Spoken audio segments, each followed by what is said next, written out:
showing tenderness and sensibility without sexual motives. I say you cannot. I say why? I say because I'm Dr. Apoki.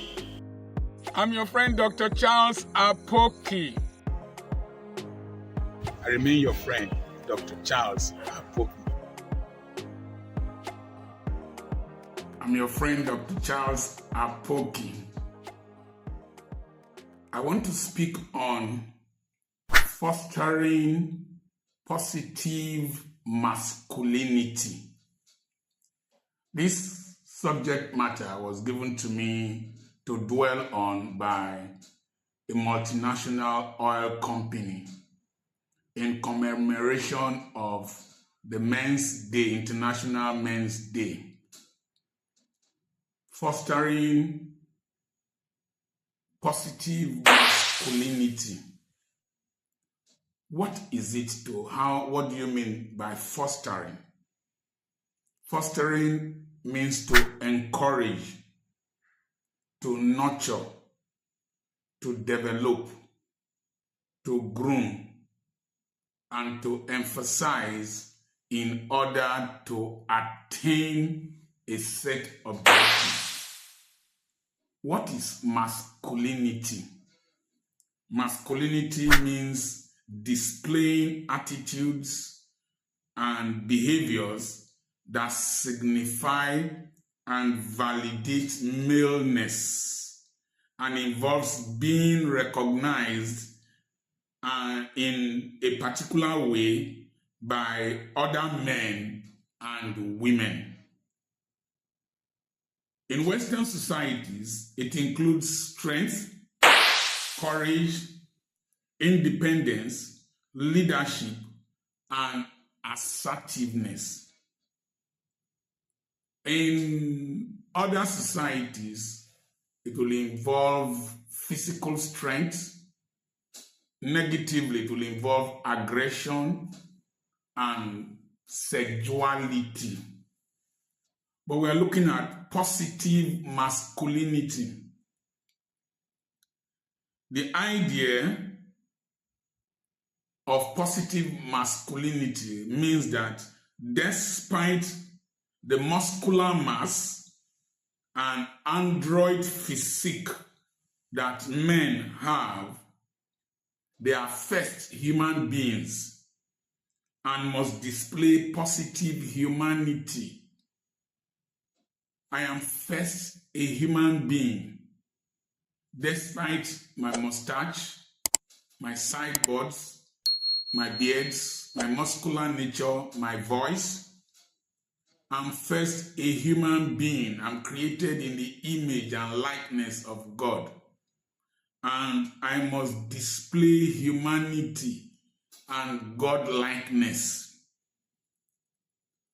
That means you can express your emotions without cracking.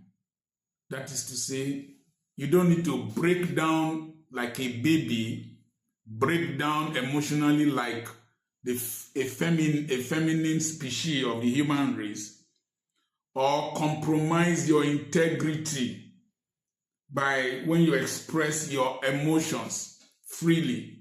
That is, you are depressed. It's good to let people know you are depressed, because we see people taking very foolish actions because of depression. They don't want people to know about their fears and about their difficulties. Recently, I sent a message to two of my sons, my second son and my last son. I told them that there are some days nothing interests me. I don't feel interested in anything. And one of them replied that sometimes it happens to every person. I am their father, but I express my humanity. I express my emotions to them, and they in turn encourage me. And I noticed that one of them has been calling me more often. I told them that some of the reasons why I call them sometimes is just to have a revigorative feeling by seeing a member of my family and chatting with them, because they are not here. They are not with me. So it means showing tenderness and sensibility without sexual motives. You can show tenderness and sensitivity and sensibility without sexual motives. I have a lot of females working for me as teachers. I always worked with females. I had them as nurses, and I employ a lot of females. I treat them like human beings. I treat them like a father. I care for them like as I would treat my patients without any sexual motives. I saw one of them today and I told her, your hair is very beautiful. What's the name? Said whether coiling net or net waves or whatever, I don't know. I'm just telling her your hair is beautiful. She felt very good. She felt very happy. And another lady came and told her, your hair is, I like this, your style. So the other one that had her birthday yesterday, how did you spend your birthday? Oh, we went out, this, had a good time. No ulterior motive, no sexual motives. So, like as I must have told you, I don't do adultery. I've been married for 38 years. I've seen the most beautiful women on earth. I've traveled extensively. I've been to the end of the world, Australia. I've been in very lonely places. I have never ever kissed another woman since I've been married for 38 years. So that is positive masculinity, as we will see later. It means that you can express emotions, you can express tenderness, you can express being sensitive to people's needs, you can show emotions to people, but don't have predatory tenderness. When you see a man being tender to a woman, there is predatory tenderness. You want to consume that person. It means knowing how to draw boundaries with the opposite sex. That is positive masculinity. You draw boundaries with members of the opposite sex. There are some boundaries you draw that they don't cross. It involves playing effectively the divinely ordained role for the male species. When God created man, the first commandment he gave to man was responsibility. And I've talked about the tetrahedral responsibility. The diamond shape is a tetrahedron. That is 3-sided triangles with a triangular base forms the diamond. And at the peak of the diamond, the tetrahedral figure, I place God there. At one part of the base is responsibility to yourself. The other part of the base is responsibility to your family. Then the right-hand side is responsibility to your environment, while in the middle of the tetrahedron is the responsibility to humanity. I take care of my environment because I love the environment, but because I also love humanity, because humanity depends on the environment, and because the environment was created by God, and I'm responsible to God. So I'm also responsible to my family. So responsibility.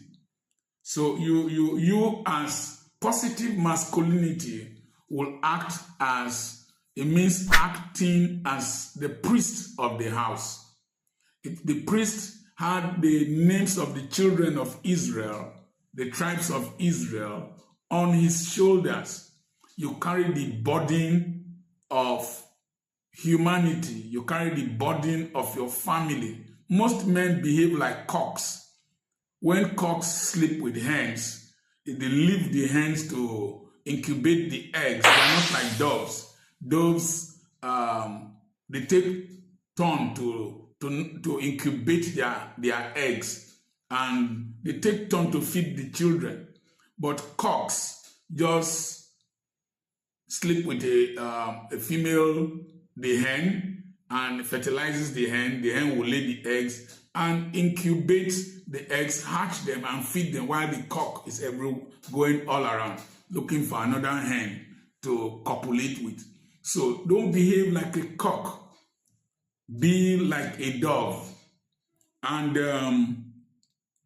the priest carried the names of the children of Israel on his breastplate over his heart. So you have them as an emotional burden. You have them as a physical responsibility over your shoulders.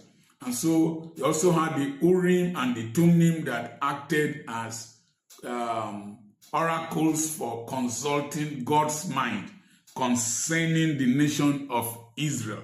That means positive masculinity is responsibility. You are not a man if you just impregnate. You are not a positive man if you just impregnate women, run and abandon them. I've been watching documentaries on family reunions from DNA, and a lot of it has involved men that abandon children over from different places, and they didn't care about them. These children have been looking for them, and through ancestry and DNA ancestry, people are reuniting with parents that abandoned children. So it means you provide leadership, you provide direction. When I reflect on my family today, starting from my wife to my children to the last one, to what we are doing here, to the design of this house, they are the ideas I implanted in the mind of my wife. She built this place, but she knows my specifications. Leadership, provision of direction, provision of a philosophy, provision of the model, provision of a mold for them to flow into, provision of the style, system, and the structures. So positive masculinity involves provision of leadership, visionary leadership. It means prophesying the future of your family and country into existence. What we have lacked in Nigeria are men who lack visionary leadership for their country, who can say our country is going to be here at so time. People like Kwame Nkrumah had positive masculinity. They had the vision of Pan-Africanism. If you hear people like Malema speak, Patrick Lumumba of Kenya, when they speak, when you see people, John F. Kennedy was talking about putting a man in the moon. That's positive masculinity. When you can speak the future of your country, create a vision for your country. I saw a young man a few days back in the mechanic workshop. He said that he must drink daily. He must drink daily. And I saw him was in another man's car. I know he's an irresponsible human being. Those drinks, he doesn't buy them. They are bought for him. He must drink daily. What if his wife drinks daily? Or his children drink daily? Leave home and drink daily. That's an irresponsible male. Positive masculinity. You give them a direction. You speak the future. Everything we are living today, the life we are living today, I told my wife, told my children, far ahead of today, and I walked towards it. And the Bible says that this is how Moses will bless the children of Israel. He will say, Aaron, say unto the children of Israel, may the Lord bless thee, may his countenance shine upon you. And Jacob called his children. He said, children of Jacob, come, let me tell you what will befall you in the future. As in a patrilineal system, where the father acts as the priest of the Lord. He also acts as a prophet to his family. So he can speak things concerning his family over his children, and they will come to pass. So positive masculinity is having a positive prophetic influence on your children. Then the next thing is that Sarah called Abraham Lord. That is to say, the Lord is my shepherd. Authority, direction, and protection is provided by the shepherd over his sheep. So Abraham left the Ur of the Chaldees with Sarah, took her to a land she didn't know. So protection, authority, and giving them direction. Positive masculinity is to protect your family. The next thing is positive masculinity involves being friendly with your wife, being friendly with your children as part of being fatherly. Then prayer, Our Father who art in heaven, hallowed be thy name.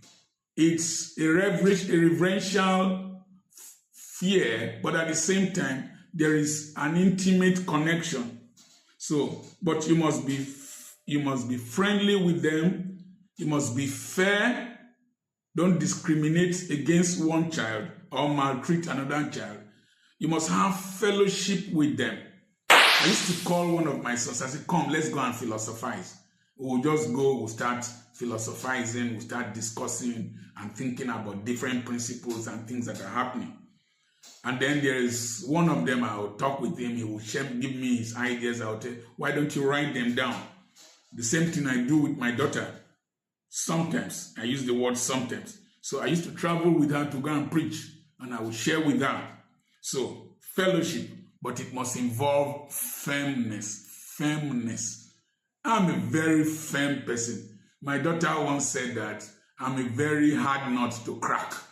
So you have been attempting to crack me. I am firm. I took her from year 3 to go and write the matriculation exam again because she allowed somebody to copy her in an exam. The university suspended her, but I withdrew her and told her to go and write the exam to enter university again from year 3. Firmness. There are decisions I take that are very firm. The only time I did not take firm decisions, it brought great embarrassment to the family. One of my sons, I took him from year 4 to year 2. Took him from year 4 in medical school to year 2 because I asked him a simple question, Niesna's gland, he didn't know. And I wanted him to be a great doctor, which he is today. One of my sons was having challenges in his exams. I told him, pass those exams because you are an Apoki. But I will take you from that university. Tell me what you can read and get good grades. I was training him in Europe. And he changed his course, went to another university and made it first class. He had an average of 9.6/10 in his master's degree program. I'm quite firm. I am friendly. I am fair. I have fellowship. I am fatherly, but firm. The next thing is protection. My wife will say that, will tell my children, your daddy is an eagle, that he can fly to any depth to rescue his children. Yes, I do anything to protect my children, my grandchildren, to rescue them. I pray for them. I battle spiritually for them, even though you won't hear me pray. Physically, I protect them by physically taking care of their needs. You don't play near my children. I will come after you. I will come after you. I will come after you. You don't play. You learn the hard way according to the very dark black man. So, but I don't allow them misbehave. I don't allow them misbehave. I don't allow it. I won't tolerate it. So, I also protect them financially. I've worked hard with my wife, given them a good life, protect their interests, protect them and their future. So I also protect them socially. My granddaughter entered a competition for the face of cultural attires of Nigeria. And the competition was very fierce. And it involved finances. And I felt that if this girl does not win this competition, she can have some sense of unaccomplishment, unfulfillment, and inferiority complex. I've been telling her since she was born, so she could hear me, that she was the most beautiful girl in the whole universe. In fact, when she was born, I didn't go to work for 2 weeks. I took grand paternity leave and stayed with her, carried her, put her on my back. I left the hotel where I was quartered came back home to be taking care of my granddaughter. I'll carry her on my back, carry her on my shoulder, protected her. I protected her in such a way that I wanted her destiny to be great. In fact, as I'm talking with you, every day I plan for how I will train her in medical school overseas. My daughter produced her. So, we noticed that competition involved a lot of money to vote. And then 2 minutes to the end of the competition, I brought a large sum of money to vote and I put it in. And she won the competition. And she became a millionaire at the age of 6 in my house because she was paid $1 million. So I needed her. I told her how much I put in. I mobilized my crowd, mobilized my friends and members of my mentorship group, my friends on social media, and we won the competition. Today she's a brand ambassador. I gave her a sense of social security and a future. Now, the Bible says, the Lord is my shepherd. So Sarah called Abraham Lord. The Lord is my shepherd. I shall not want. I have provided fulfillment for my children. I bought a car for my daughter. I pay her well. She is married, but she supervises our schools. I pay her very well. What she cannot earn elsewhere, I pay her. Gave her a very good accommodation, put solar panels, gave her a car, and I won't allow you mess up around her. So, a positive masculinity involves meeting the basic needs of your family, of your children. In fact, the Bible says a righteous man provides and leaves an inheritance for his children's children. Somebody asked me why I spent so much money here in building this school, why I put tiles and all that. I said, I don't want to stress my children in maintaining this school because this school will be here even after I've departed. I don't want to leave maintenance liabilities for them. There are other things they can maintain and improve on. So that's positive masculinity. I shall not want. He makes me to lie down in green pastures. When a ruminant eats enough grass, it lies down, it doesn't wander, doesn't malinger. So positive masculinity involves giving your children, your household, what it takes to be fulfilled in life, to have a sense of stability. He makes me to lie down beside the still waters. That is to say, you should be an agency of peace at home, not an agency of an agent of turmoil and cataclysm. You are a drunkard. You always fight their mother, always beat their mother. You owe debts. You cause one problem or the other for the household. No, that's not positive masculinity. You shouldn't be an agent of confusion. Bible says Sarah called Abraham Lord, and in Psalm 23, the Lord is my shepherd. He says he anoints my head with oil. Positive masculinity means the empowerment of your wife with responsibility after developing her. My wife built these structures here. built the one there, buys most of our cars, does a lot of things because I empowered her, I trained her, I wrote the application she took to the School of Nursing. I trained her to become a midwife after I married her. So my daughter administers this place. I empowered her, and she will tell me she's Apoki, raised to power 4, raised to the power. So I have transplanted myself into her. I've transplanted myself into my wife. It involves projection. Projection. When my daughter was in labor, she couldn't push out the baby. She was fidgety. They called me into the theater because they had taken her for cesarean section, but the head of the baby was out. I told her, who are we? She said, Apoki. What are we? She said, we are strong. We are bold. I said, then push out my baby. And she pushed out the baby. The baby was put in the cot. She closed her eyes. Immediately she heard my voice. She opened her eyes because I've been singing to her right in the womb. I sing for her and I will tell her, my baby, move.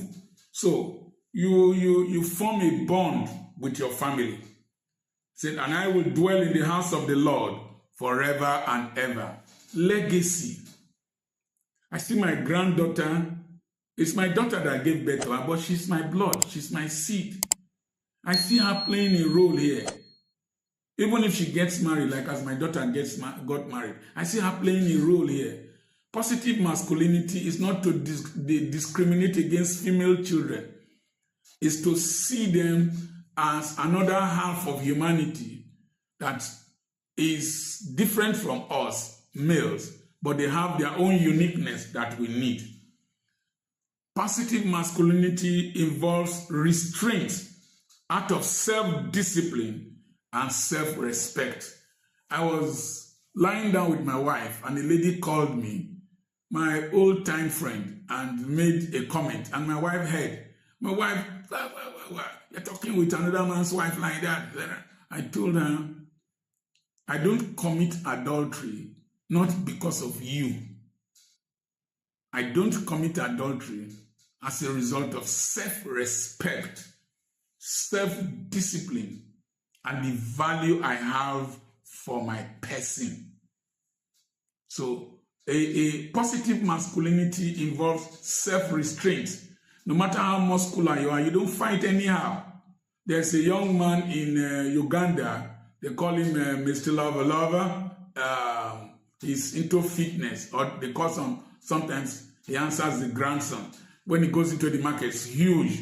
We'll be walking like this. Mr. Lover. And I like him so much. Mr. Lover, huge.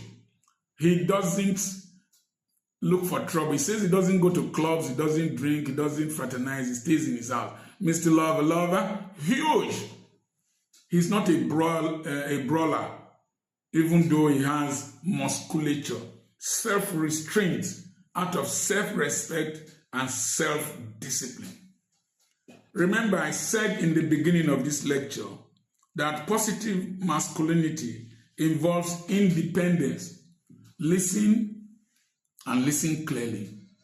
A lot of men, when they get to the age of 50 and beyond, you start having health issues. You might have some challenges. Ideally, get old but don't be broke. Be financially independent. Get old but don't be broke with your wife. That's what I found out. My wife has a lot of resources under her control.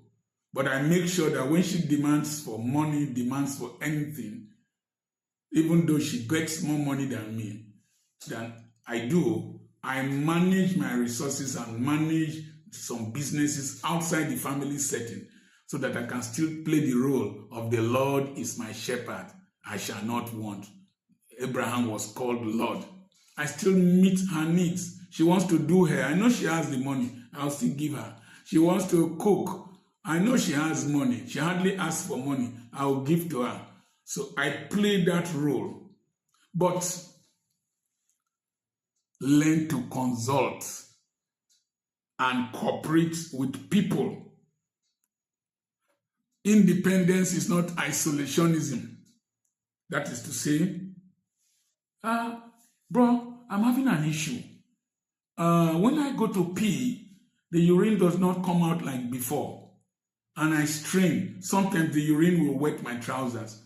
That might be prostatic issues. Have you gone to check your PSA?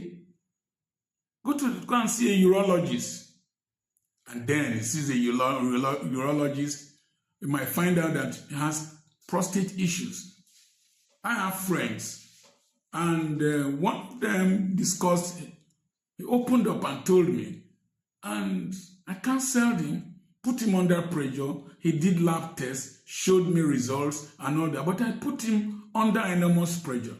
And he went and did the surgery, and it will have become carcinogenic and killed him. But today he's alive and well. Another one kept to himself.